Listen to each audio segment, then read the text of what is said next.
Okay, welcome back. So obviously, the reason that we're using keywords in our blog posts is because we want to rank on Google.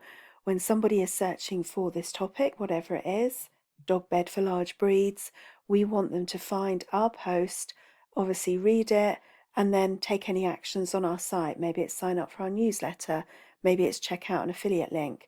So that's why we're doing it. So it's a good idea to also keep an eye on your ranking. Now, in here, you get up to 80 keywords tracked. I am just using it at the moment for my Niche Life Success site because I've got a big push on blogging at the moment.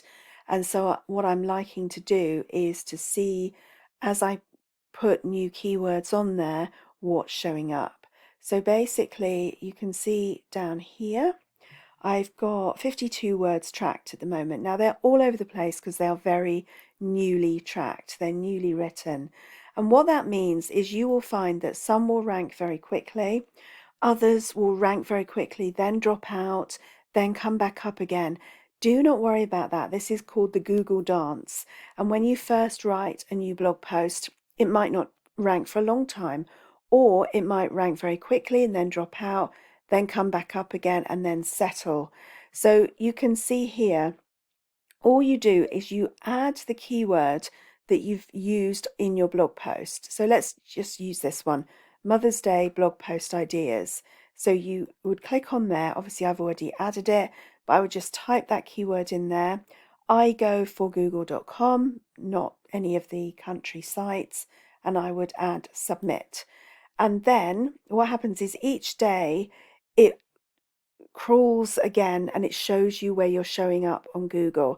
It does also come up with a little blue circle over here. I've actually done mine for today, but you can also click on that blue circle and it will refresh.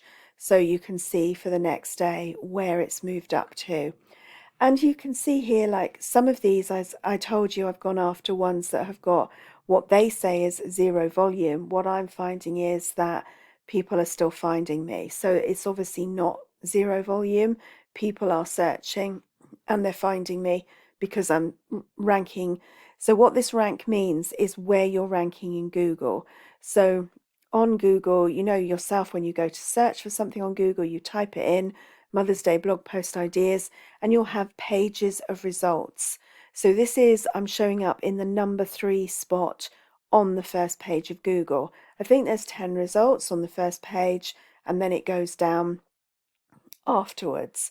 Now, sometimes mine will spring up and I'll have it like number 17, which means I'm on the second page of Google. As I say, these are fairly new, so they are in the Google dance at the moment. But you can then start to see that you've got a good chance of showing up.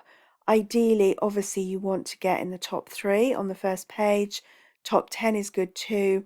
Top 100, obviously, those you've got to work on. You can also interlink between blog posts, and I'll do that training for another day. But that's really it. I find this very motivating because, as I say, these are all very new blog posts at the moment. So they are in that Google dance stage. But if you start to see that you're actually ranking, you can see what is working. And as I said before, if you're a very new blogger, go after those low competition keywords, even if they say the volume is 0. If they're blue or they're like the light green, you've got a good chance of ranking in Google. If you have any questions on this, you're not sure what this is showing you, if you've got any specific questions, then ask away in the comments and I will help you.